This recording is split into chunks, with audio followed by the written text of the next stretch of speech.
ako ngayon sa Romano Museo sa gitna ng Verona, Italy.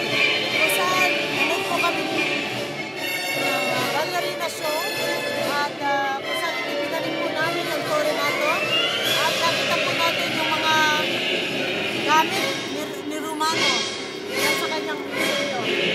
Kung saan mga pato na puputang mga ulo, walang kamay, walang paa.